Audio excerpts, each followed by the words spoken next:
Dios le bendiga, hermanos. Amén. Qué compromiso tengo yo hoy. Realmente agradezco al Señor por este día, por este tiempo, por todo lo que nos ha permitido pasar en este año y medio que estuvimos con estos jóvenes.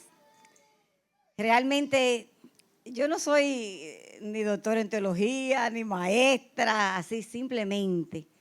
El Señor me ha permitido dar de lo que he aprendido. Posiblemente muchos de ellos tengan conceptos más frescos y más rápido que yo, ¿verdad? Porque ellos son jóvenes y yo tengo cierta edad. Y siempre les decíamos, nosotros somos las guías, porque esto es un estudio autodidacta, donde ellos tienen la responsabilidad de estudiar y nosotras de tutoriar y de ayudar. Pero es importante destacar que en este tiempo, más que una clase, podemos decir que fueron tiempos bellos y hermosos de ministración, donde esperábamos los miércoles con ansias, porque siempre el Señor nos daba una palabra. De esas clases salieron muchos mensajes, pero sobre todo, cómo Dios nos hablaba en cada momento. Y como decía Kiara, uno va aprendiendo, nosotros aprendimos tanto, de cómo Jesús, en su paso, en esos 3 años, cuánto enseñó, cuánto nos enseña y cuánto todavía, cada día, nos va de la misma palabra, nos va dando un manantial fresco. Pero realmente esta palabra, este conocimiento que ellos han adquirido, quiero decirles que no es para orgullo de tener más conocimiento, sino que tengan la humildad de poner en práctica y enseñar a otros lo que el Señor les ha enseñado. Porque la letra mata. La letra vacía no es válida si no es aplicada. Por tanto, lo que han aprendido, aplíquenlo y también enséñenlo. Y ahí es que va a estar el galardón. Quería hablarle primero a ustedes, que estuvieron soportándome todo este tiempo a mí y a Eri. Déjenme decirle algo que muy jocoso que pasó. Y es que cuando llegaba Eridania, que es maestra, que ustedes la conocen todos, entonces a veces cuando había que hablar de la puntualidad, de esto y de esto, quien hablaba era ella. Y cuando yo cogía el micrófono le decía, bueno, pues ya ustedes saben. Entonces le hacía un cuento y lo sacaba un poquito de, ¿verdad?, de la rigidez con que ya Eridania le había hablado, porque yo necesitaba que la clase la vieran con ¿verdad?, con este sazón que tienen. Y no es que Eri no la sazona, ella la sazona, pero ella tiene su forma y yo la mía. Entonces yo quería siempre, ¿verdad?, como quedar como la buena. ¡Ajaja! ¡Qué bien! ¡Gloria a Dios! Bueno, nosotros, el libro de los Hechos y la vida resucitada fue uno de los más impactantes, y para mí también. Y algunos conceptos que estaré emitiendo en cuanto a la biografía de Pablo o Saulo fueron tomados de los estudios que ustedes presentaron. Así que van a oír un poco más de lo mismo. Amén. Pero yo sé que la palabra que Dios nos ha dado nos va a edificar. Vamos al libro de los Hechos, capítulo 9.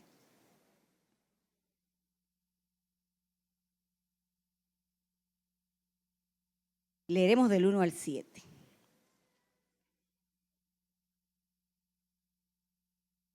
Amén.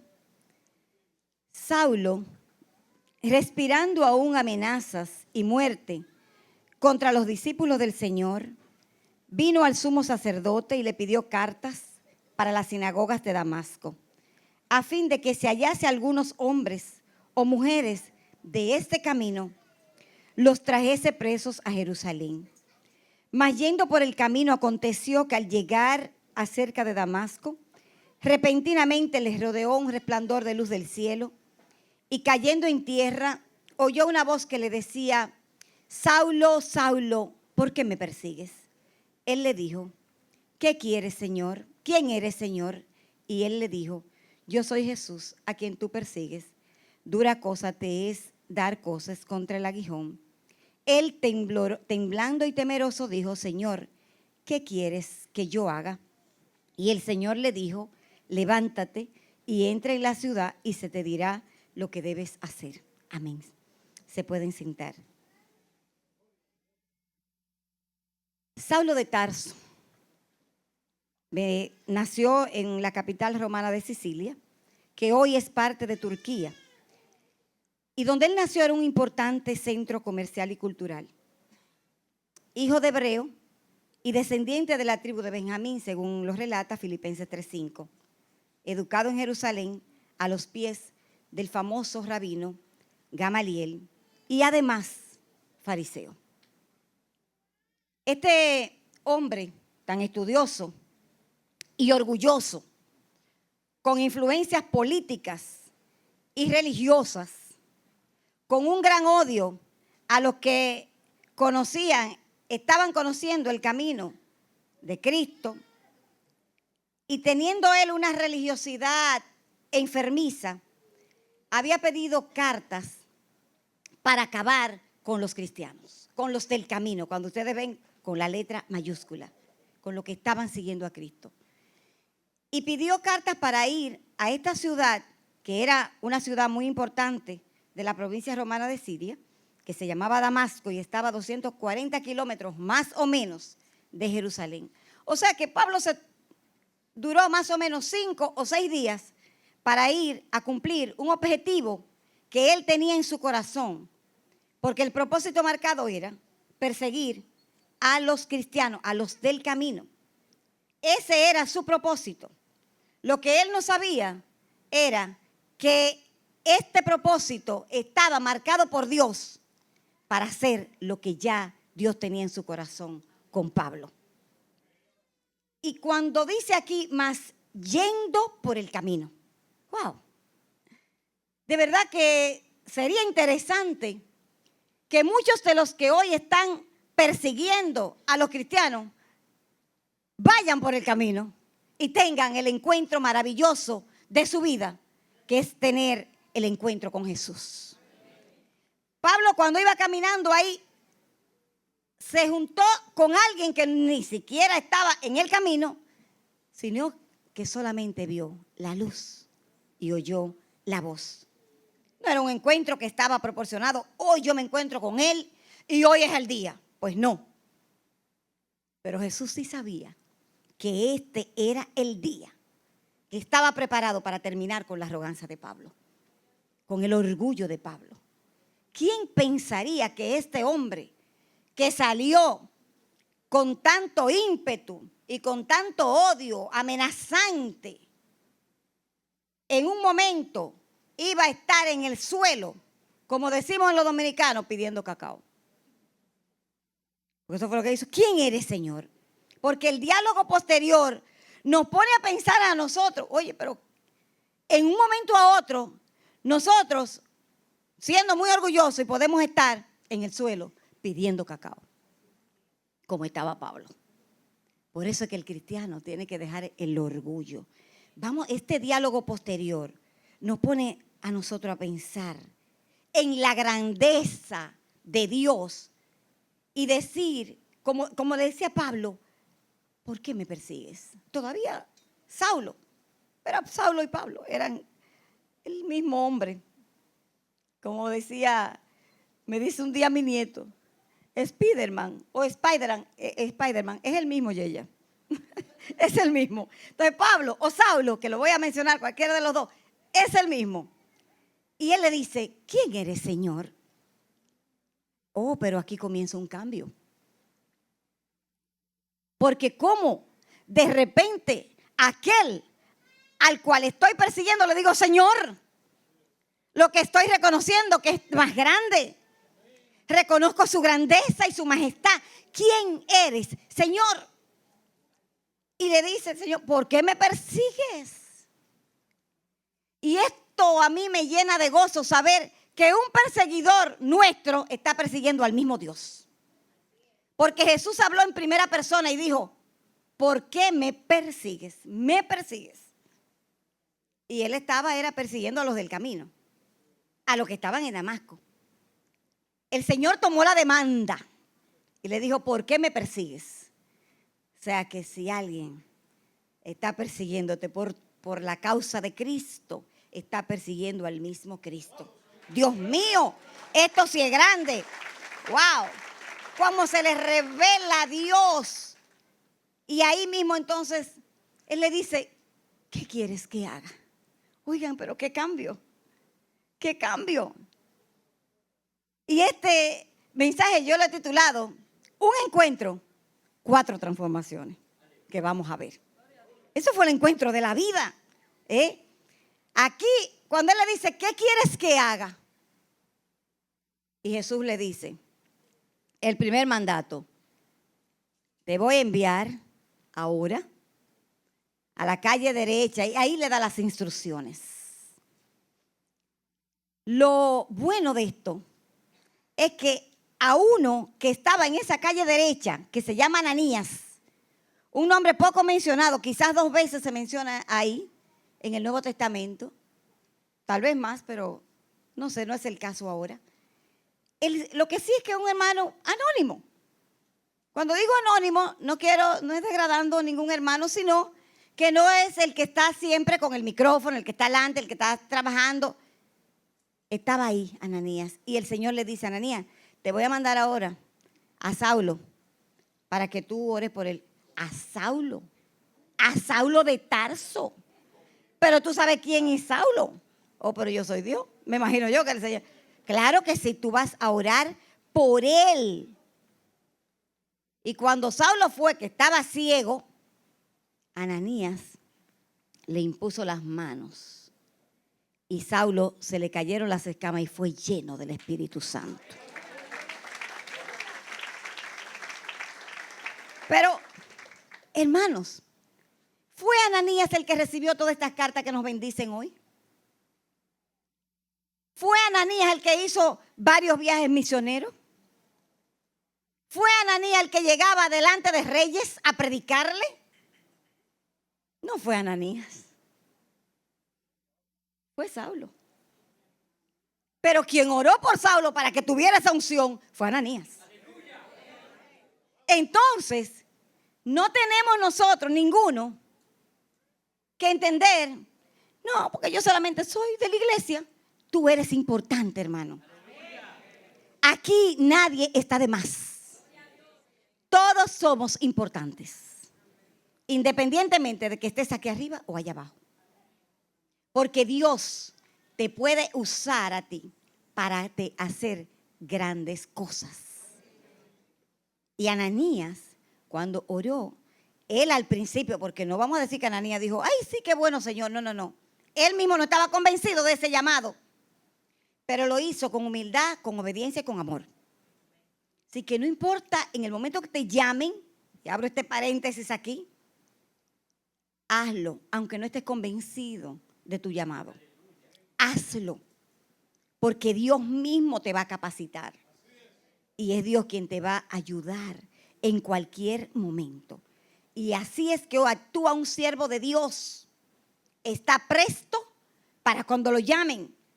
Porque nosotros somos soldados.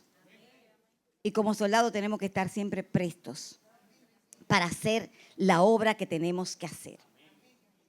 Pero me quiero basar en 4 aspectos fundamentales que fueron cambiados en la vida de Pablo.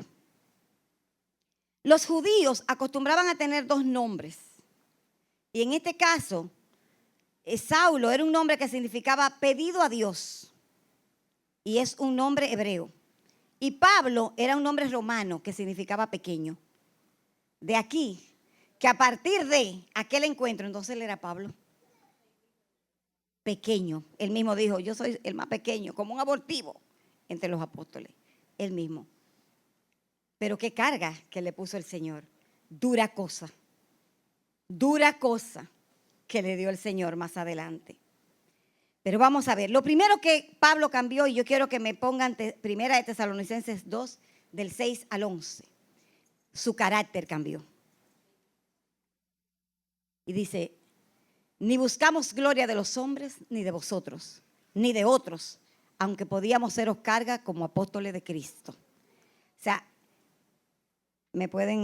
antes fuimos tiernos entre vosotros, como la nodriza que cuida con ternura a sus propios hijos.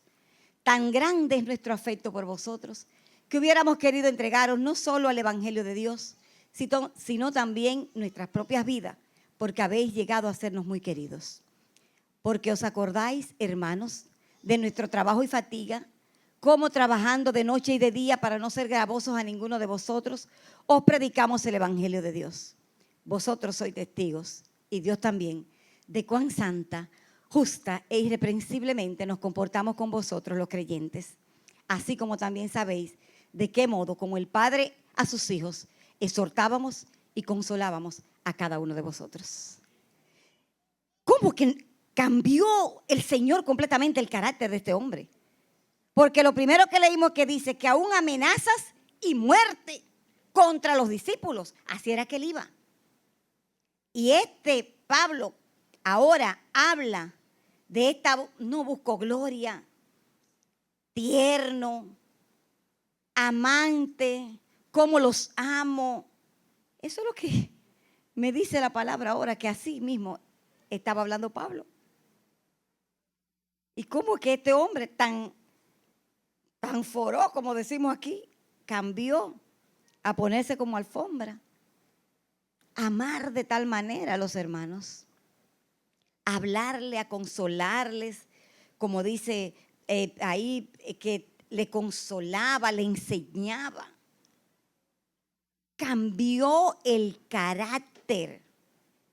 También en Filemón 1:18, 23, nosotros vemos la acción en su carácter postrero.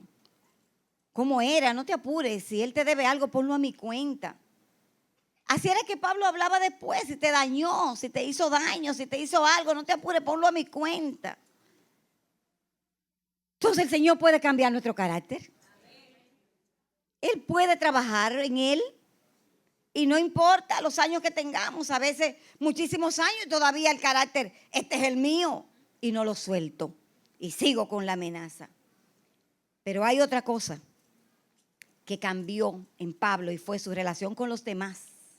Vamos a ver 1 Corintios 9, del 19 al 23. Vamos a ver cómo cambió la relación de Pablo con los demás.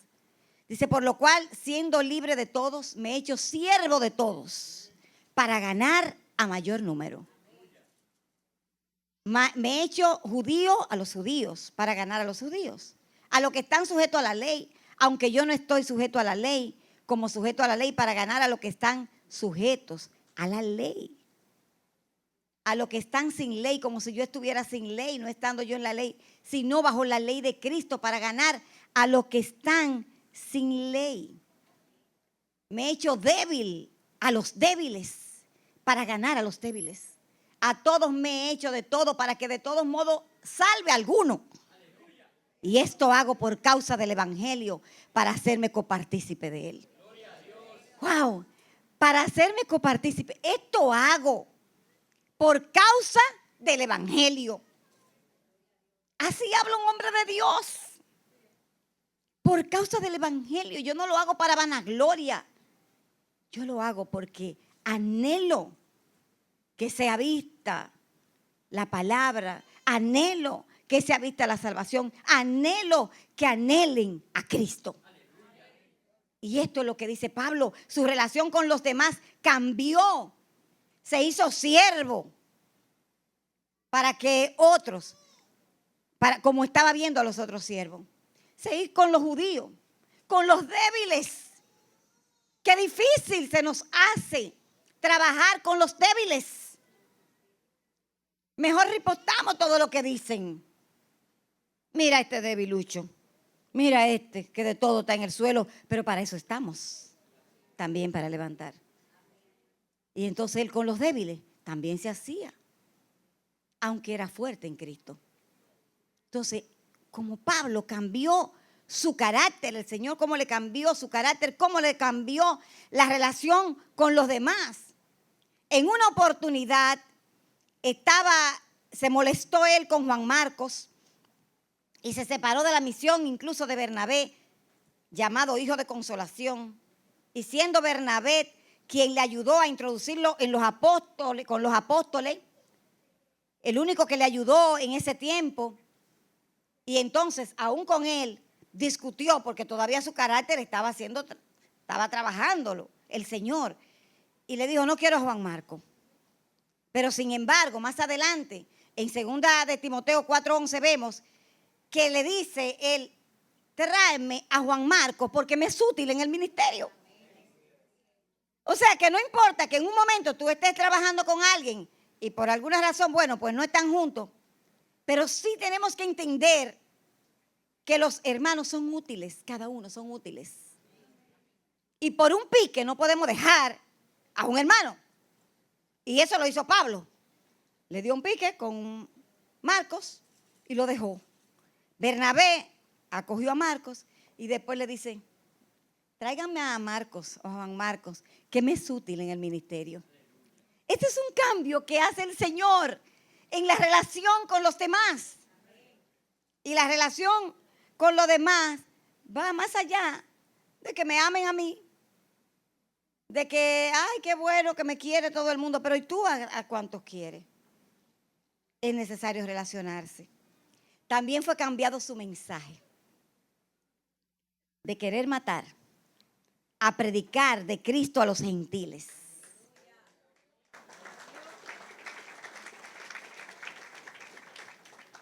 Entregado por entero a la predicación sin importarle la categoría política, social o económica.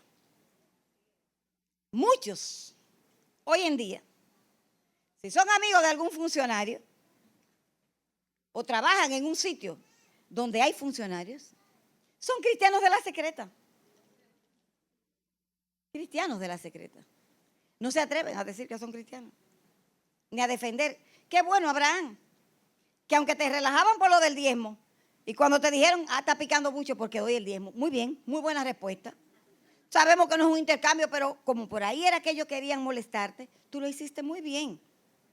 Entonces, no importa que el jefe, bueno, porque ha tenido más dinero, más oportunidades, ha llegado ahí. Yo hago lo que tengo que hacer, pero si tengo que predicarle a ese, que al final es un incircunciso si no tiene a Cristo, porque el que no tiene a Cristo simplemente se va a quedar, simplemente todo se queda aquí. Nosotros somos reyes y sacerdotes para Él. Entonces, ¿por qué no predicar a uno que entendemos que está más alto? ¿Pero alto de qué? Si el alto y sublime es el Señor y nosotros somos sus hijos. Si nos ha dicho aquí que cuando nos persiguen a nosotros, lo persiguen a Él. Oye esto, que Él va delante de nosotros como poderoso gigante. ¿Y quién tiene esto? ¿Quién tiene esto más que nosotros? Si nosotros tenemos la bendición de ser hijos de Dios. ¿Usted sabe lo que esto significa? No es que hijo de presidente, no. ¿Qué? Hijo de presidente. ¿Y? Hijo de Dios. El que creó todo el mundo. Lo que hay en él y en su periferia. Él es. Entonces, hermano, démonos nosotros el valor que Dios mismo nos ha dado. Y Pablo entendía muy bien esto. El Señor le cambió el mensaje. Y vamos a ver Hechos 9, 19 y 20.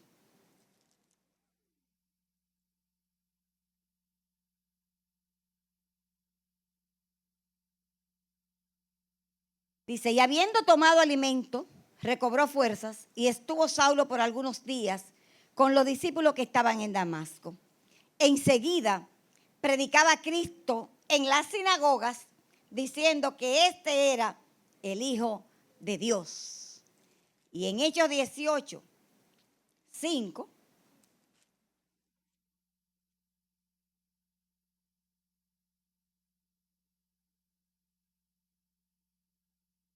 Dice, y cuando Silas y Timoteo vinieron a Macedonia, Pablo estaba entregado por entero a la predicación de la palabra, testificando a los judíos que Jesús era el Cristo. Amén. Oiga, era completamente rendido a la predicación. Su mensaje fue cambiado. Él era un filósofo y con mucho orgullo a los pies de Gamaliel, fariseo. Oh, esto era ahí, ya ustedes saben, lo máximo. Bueno, inmediatamente yo quiero carta. No hay problema, carta para ti. Y dice aquí que estaba entregado por entero a la predicación, testificando de la palabra, testificando a los judíos que Jesús era el Cristo. ¡Ay, cuánto quisiéramos nosotros estar todo el tiempo predicando la palabra! Porque, ¿sabe? En la medida que predicamos, más tenemos de Dios. Más tenemos de la palabra. Y ahí es como un manantial surgente.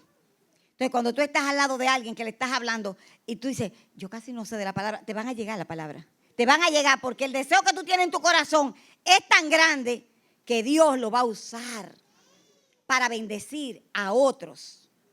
Y otra cosa que cambió el Señor en Pablo fue su misión.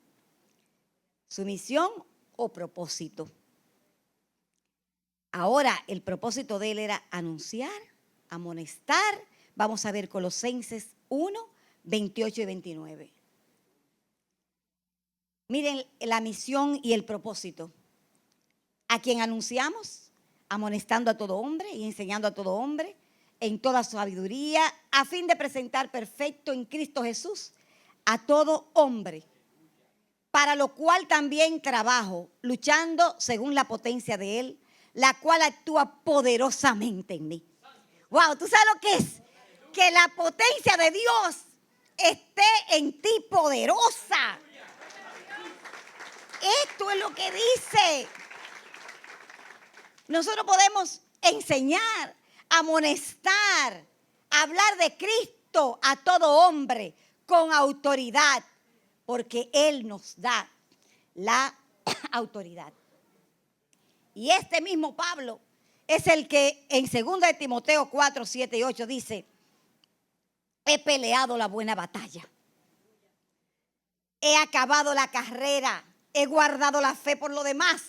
Me queda la corona de justicia, no solo a mí, sino a todos los que anhelan su venida. O sea, terminar la carrera con gozo. Hoy ustedes no han terminado. Ustedes están comenzando. Terminaron un ciclo básico. Están comenzando. Porque ahora es que comienza la carrera. Porque ahora es que hay más demanda por el conocimiento. Porque mientras más conocimiento tenemos, más nos demanda el Señor. Entonces es un tiempo hermoso para comenzar. Pero tal vez muchos estemos terminando la carrera. Comenzando, terminando, lo importante es que sea con gozo. Que lo hagamos. Que esta corona de justicia la mantengamos en nuestras cabezas. Que se la pongamos a los pies del Señor, que es lo que vamos a hacer cuando nos encontremos con Él. ¿Por qué? Porque yo no me voy a quedar para qué quiero la corona, sino para entregársela a aquel que es digno de obtenerla. Aquel que me la ha dado, ponerla a sus pies. Entonces vemos estos 4 aspectos que son fundamentales en nuestras vidas. Y 2 de ellos tienen que ver con nuestra personalidad. Posiblemente esté trabajando el Señor en nuestras vidas en esto, pero es necesario que le demos el lugar. Es decirle, Señor, ¿qué tú quieres que haga? Pero decírselo en humillación, no vanagloriando. Señor, ¿qué tú quieres que haga? Ahora tú quieres que yo me vaya a predicar para que sé yo dónde. No, predica ahí donde tú estás. Mientras tanto, cuando tengas que ir a predicar para allá, Él te va a mandar. Es el convencimiento de poder sobre nuestras vidas tal que ya no viva yo más, sino que Cristo viva en mí. Y entonces, ahí yo le digo, Señor, ¿qué quieres que haga? Cuando Él vive en mí, entonces yo le digo, Señor, ¿qué tú quieres que yo haga? Vamos a permitirle al Señor que cambie nuestro carácter. y que cambie nuestras relaciones humanas. Porque muchas veces esto impide que el cristianismo llegue a los demás. Antes de ayer llegué a una oficina y una muchacha cristiana estaba echando chipa por teléfono. Y hasta una maldición, dijo. Y yo estaba entrando. Cuando ella me ve, ay, perdóname, no, Dios. Yo llegué, yo iba entrando a la puerta y ya iba orando. Me puse a orar por ella. Perdóname porque yo no soy así. No, pídele perdón a quien tú estabas hablando. Pero pídele perdón a Dios. Porque a quien has ofendido es a Dios. Que yo te viera o no te viera, no me aporta. Lo que sí, tú tienes que arreglar tu asunto con Dios. Porque en un pique, tú estás hablando maldición y tu boca no puede ser para bendición y para maldición. Entonces, el carácter, aunque tiene varios años de cristiana, tiene que ser transformado. Tiene que ir cambiando. La ira tiene que ir cambiando. Pablo iba con una ira loca, iba verde del pique. Dice que era amenazante que iba. Y el Señor después le dice, mira, 3 días más tarde estaba abrazando a todos los hermanitos. Y después, unos años más tarde, porque él no fue seguido, que, ya, yo soy el apóstol, no, duró tiempo. Y entonces ahí comenzó a hablar con los hermanos de una manera completamente diferente. Pero usted tiene que pedirle al Señor que cambie esa área, porque en algún momento no tiene, una maldición. O en un pique decir todo lo que venga a tu mente. O todo lo que pienso. O hacer las cosas indebidas. ¿O no ha cambiado el Señor esta parte? Entonces el Señor tiene que cambiar esta parte. El Señor tiene que trabajar entonces en nosotros. Y puede ser que una persona que tenga 6 meses en el Evangelio tenga un cambio más drástico que uno que tiene 20. Porque no se ha dejado manejar, porque no ha dejado que Dios cambie su carácter, porque no ha dejado que Dios cambie su relación con los demás, porque no ha dejado que Dios cambie su mensaje y su propósito. Entonces es necesario que Dios nos cambie, porque estamos dañando gente muchas veces. Si yo no hubiera sido cristiana ahí, cuando esa muchacha está diciendo todas esas cosas, posiblemente yo digo, con los cristianos no quiero nada. Porque a veces dicen, ay, cristianos, que Dios mío. Yo si es así, Cristo, yo no voy para allá. Y se están perdiendo la bendición, hermano, por una acción tuya o mía. Se están perdiendo la vida eterna. Entonces, ¿qué vamos a hacer con este carácter? ¿Qué vamos a hacer con la relación con los demás? O amamos o amamos. O somos o somos. Entonces, con fulano sí y con perencejo no. ¿Qué es lo que dice el mandamiento? Como que cada uno tenemos un momento para reflexionar sobre esto. ¿Qué vamos a hacer con nuestras vidas? ¿Qué vamos a hacer con lo que yo he dicho que soy? Si yo digo que soy cristiano, pero soy incapaz de pedir perdón o de humillarme. Soy incapaz de ir donde un Ananías, ora por mí, por favor. Aunque ese no sea el que esté aquí arriba. ¿Qué vamos a hacer? Hay 2 que son parte de nuestra personalidad. Hay 2 cambios que Dios tiene para nosotros. Pero yo sé que esto es una transformación que, como le predicaba un día a los jóvenes, el carácter va cambiando como la luz de la aurora, que va en aumento hasta que el día es perfecto. Sabemos que Dios está trabajando, que Él no puede hacer un cambio inmediato, pero hermano, dejemos que trabaje en nuestro carácter y en nuestras relaciones. Porque si nosotros cambiamos en esto y nos humillamos delante del Altísimo, Él lo va a hacer. Si nosotros cambiamos el carácter y la relación para vivir tenemos que vivir entonces un mensaje y una misión. Es la única manera de vivir el mensaje y la misión cuando cambiamos el carácter, cuando nos humillamos. Y mi relación. ¿Qué vamos a hacer con lo que tenemos? Voy a seguir en mi posición. Voy a seguir dañando gente. ¿Qué va a pasar con nuestras vidas? ¿Tú has pensado algún día, cuando haces algo indebido, a cuánto se está dañando? Y tú dirás, bueno, yo no hago nada indebido, pero aún hasta la indiferencia. Como veíamos el día que predicaba el pastor sobre la violencia. Aún hasta la indiferencia. Porque eso muestra orgullo. Y si algo Dios trató con Pablo, fue el orgullo. Lo tumbó desde el suelo. Tuvo que decir, ¿qué tú quieres que yo haga, Señor? ¿Y qué tú le vas a decir hoy al Señor? Cuando te dice, ¿por qué me persigues? ¿Qué le vas a decir al Señor? ¿Quisieras hacer la voluntad de Dios? ¿Tú quisieras hacer la voluntad de Dios? ¿Cuántos quisieran hacer la voluntad de Dios? Muchos amén, pero qué difícil se nos hace. Qué difícil se nos hace hacer la voluntad de Dios, porque en el momento en que estoy en la encrucijada, prefiero coger la del mundo, que es la más corta, es el atajo. Pero en Dios no hay atajos. Entonces es más fácil cortar rápido, dar un salto, aunque ese salto después me lleve al abismo. Porque puede ser que en uno de esos saltos te vayas tan profundo que no puedas ni siquiera mirar la claridad del cielo. Pablo se quedó ciego. Iba tan amenazante que el Señor tenía que cegarlo. No te voy a permitir que me veas. Te voy a cegar ahora para que veas lo que es ser un siervo de Dios. Lo cegó.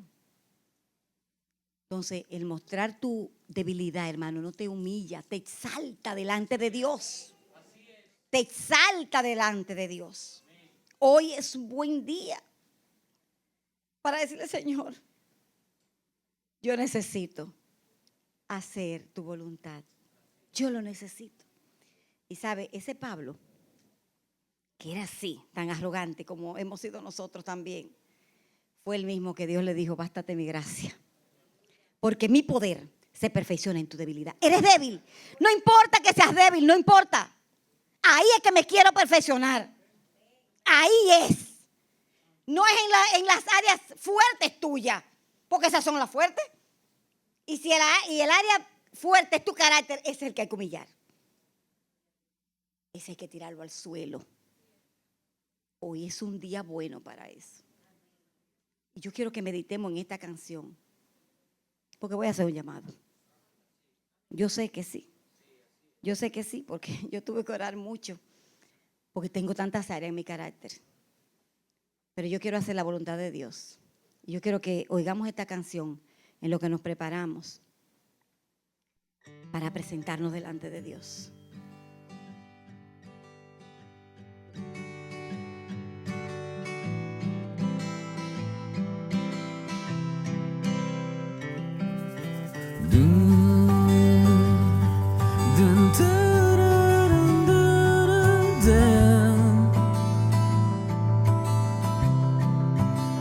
Lo único que quiero es cuando veas mi vida encuentres algo verdadero, un corazón sincero.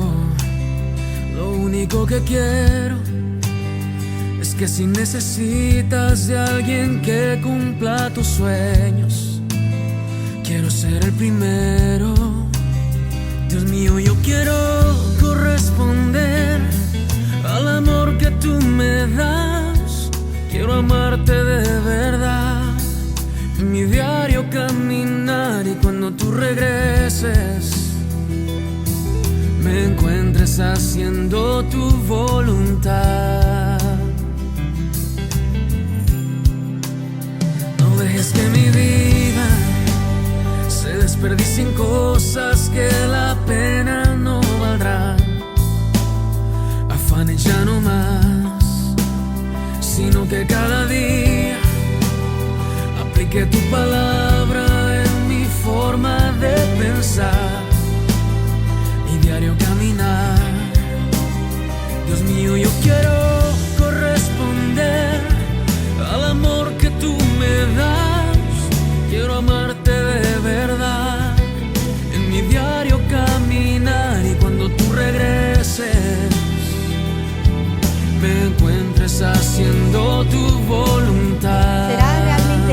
que anhelamos. La entrega y la pasión en ti yo quiero Cuando el Señor venga, nos encuentre haciendo su cada voluntad. día esforzarme voluntad. por tu amor corresponder. Soy Guárdela. de ti. Dios mío, yo quiero corresponder. Hoy es un día muy bueno para ir. Al amor que tú me das. Para corresponder Quiero al amor amarte de que el verdad. Señor nos da. En mi diario Y nos caminar, alcanza. cuando tú regreses, me ¿Cuáles son tus encuentres áreas? haciendo tu voluntad. Las que Dios va a usar para fortalecer.